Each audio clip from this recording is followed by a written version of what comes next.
When I was 15 years old, I met my friends pretty much every day. We used to go out skating, playing basketball, and partying on the weekends. But also, this was the time where we used to smoke weed. I used to doom scroll pretty much every day and ate stuff like frozen pizza and junk food like that. And all that should feel good, right? I mean, what are we really doing all this stuff for? We want to feel happy, right? But did it work? Hell nah, hell nah. So back in this time, I literally had times where I lay in bed crying and not even knowing what I was sad about. Back then, I didn't really get it, but now looking back, this was the start of me realizing that pain and pleasure are connected. Feeling good in the moment often results in you feeling bad afterwards. To be happier on a day-to-day basis, understanding the balance between feeling good and feeling bad is fundamental. And this is exactly what this video is about. And probably you also know moments like that. For example, when you are scrolling on TikTok or Instagram or whatever, and afterwards you feel bad because you just wasted an hour.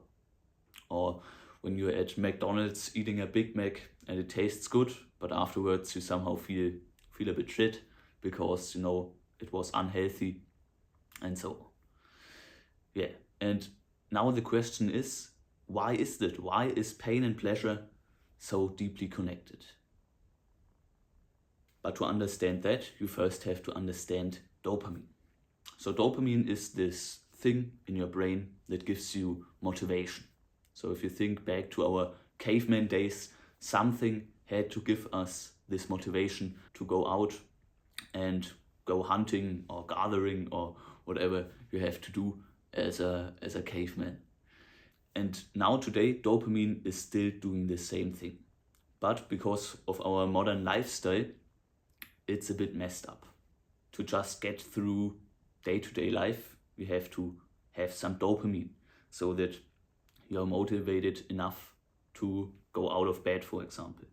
So you have this dopamine baseline.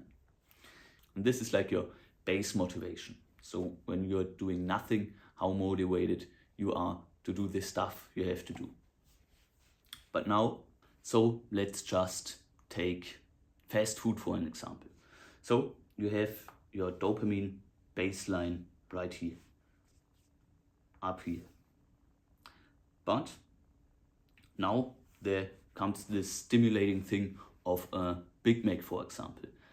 Now think back to the caveman days again, where every bite of meat counts, where a few hundred calories could save your life. And of course, if we have this really calorie dense thing of a Big Mac, we are really motivated to get that. So our dopamine goes up and we have this peak right here. But the thing is now, after this peak, our dopamine also goes down again.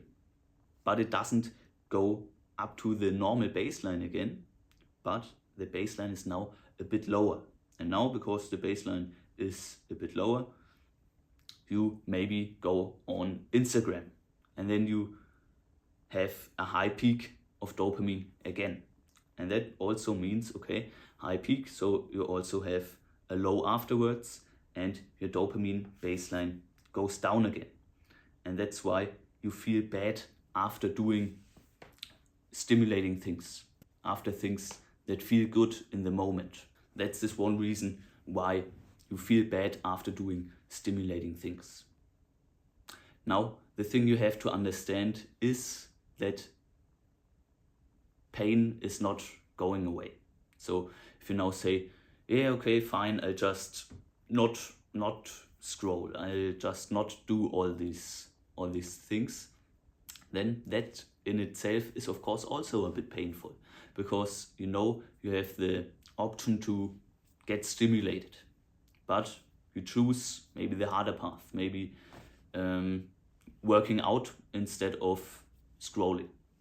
And that in itself is of course also a bit of pain. So you have to choose your pain. And like I said, pain is not really going away. You are just choosing between, do you want to feel good right now and then feel bad afterwards for a longer period of time? Or do you want to feel a bit bad right now, want to choose a bit of pain to feel better afterwards for a longer period of time? So it's really this thing of what you are doing right now in the moment. If it's pain or pleasure, you're getting the opposite afterwards. It's like this balance. And that's also why you shouldn't try to avoid pain. Because if you try to avoid pain, more pain is coming your way.